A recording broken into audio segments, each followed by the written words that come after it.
So Kaiser Health News came out with a study that essentially is looking at this and saying, look, we're probably going to end up at roughly 60 to 70% of the population getting vaccinated. Mm-hmm. It looks like about 20% are just not going to get in line. And then there's a portion that are just not going to get vaccinated, either from an access standpoint or some other reasons that are there. So and they're talking about, herd immunity somewhere in the upper 80s is what they're looking at. So we are going to go into next year and for the foreseeable future where some portion of the population is not going to be vaccinated. And then we're going to run into this thing of, if this is an every year thing and we look at the flu vaccination rates, we've got some challenges in front of us in terms of feeling 100% safe. And this is part of my concern, and is I don't think we're ever going to feel 100% safe. Yeah.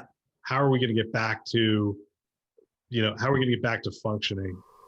This isn't really where I wanted to go with the show, but when we talk about these conferences and I'm looking at a picture of all these people milling through the HIMSS floor, and we all know what that's like.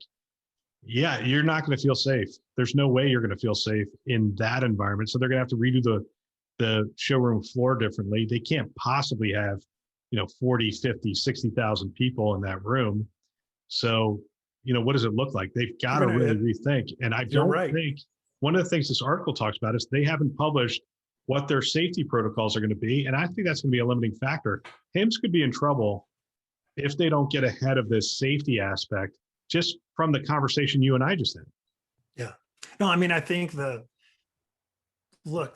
even after everybody's vaccinated, 70%, let's just say 70% of the people decide to get their vaccination. There's some other percentage beyond 70% that already had COVID and have some sort of natural immunity. So maybe we can get to 80%.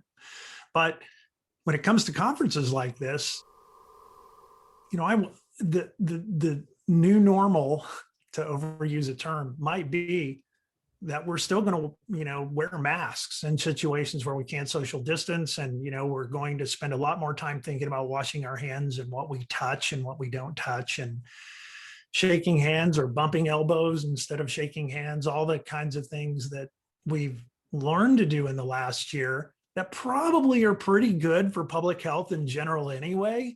Absolutely. Like, if you're not washing your hands and sort of keeping your social distance from people that you don't know or aren't in your core group, you probably should be doing that anyway. I mean, you're probably just generally going to stay healthier because of that. So maybe we've developed some habits now that are going to go on and are going to be good for us.